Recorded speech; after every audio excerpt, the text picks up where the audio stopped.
নারীদের উপর সাম্প্রতিক হামলার খবর গভীর উদ্বেগজনক বলে মন্তব্য করে প্রধান উপদেষ্টা ডক্টর মোহাম্মদ ইউনূস বলেছেন, এরকম ঘটনা নতুন বাংলাদেশের স্বপ্নের সম্পূর্ণ বিপরীত।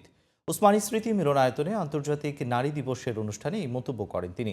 নারী পুরুষের সমান অধিকার প্রতিষ্ঠায় সরকার অঙ্গীকারাবদ্ধ জানিয়ে ডক্টর ইউনূস বলেন, জনগণকে সাথে নিয়ে নারী বিরোধী শক্তিকে মোকাবেলা করতে হবে। পতিত স্বৈরাচার দেশে নৈরাজ্য সৃষ্টিকে বিপুল পরিমাণ অর্থ বিনিয়োগ করছে বলেও অভিযোগ করেন প্রধান উপদেষ্টা। সাজ্জাদ হুসাইনি রিপোর্ট।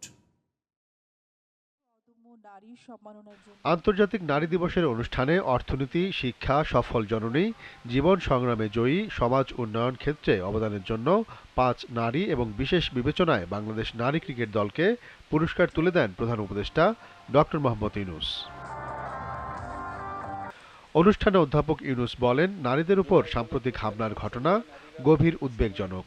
নারীদের উপর সহিংসতা রোধ সরকারের অন্যতম অগ্রাধিকার জানিয়ে ডক্টর ইউনূস বলেন, নারী পুরুষের সমান অধিকার প্রতিষ্ঠায় সব শক্তি প্রয়োগ করা হবে।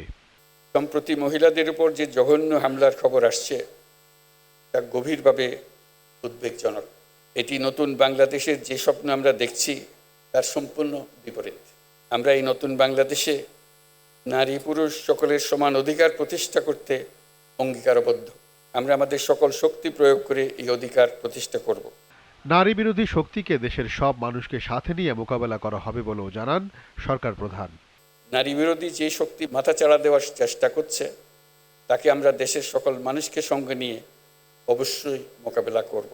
তাছাড়া আমাদের সমাজে এখনও এমন বহু মানুষ আছে যারা নিপীড়িত মানুষদের পাশে দাঁড়ানোর বদলে তাদের খাটো করে দেখে, অবজ্ঞার চোখে দেখে। অথচ নারীর প্রতি সহিংসতা, নারী নির্যাতন প্রতিরোধ করতে হলে, বৈষম্যহীন সুন্দর বাংলাদেশ গড়তে হলে নারীর পাশে দাঁড়ানোর, তাদেরকে সমর্থন জানানোর কোনো বিকল্প নাই। দেশে নৈরাজ্য সৃষ্টিতে পতিত স্বৈরাচার বিপুল পরিমাণ অর্থ বিনিয়োগ করছে জানিয়ে সবাইকে সতর্ক থাকার আহ্বান জানান প্রধান উপদেষ্টা। পতিত স্বৈরাচার দেশে নৈরাজ্য সৃষ্টি করতে বিপুল পরিমাণ অর্থ বিনিয়োগ করে যাচ্ছে। আমাদেরকে এখন ততটাই সতর্ক থাকতে হবে যেমনটা আমরা যুদ্ধের মতো পরিস্থিতিতে আছি।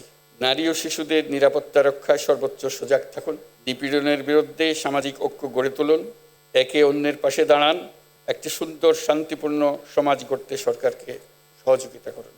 নারীদের কর্মক্ষেত্রে সুরক্ষা ও সহিংসতা রোধে আইন সংস্কার সহ বিভিন্ন উদ্যোগ নেওয়া হয়েছে বলেও জানান ডক্টর ইউনূস। আমরা পারিবারিক সহিংসতা আইন 2010 হালনাগাদ করার উদ্যোগ নিয়েছি। Sajjad Hussain, GTV news, Dhaka.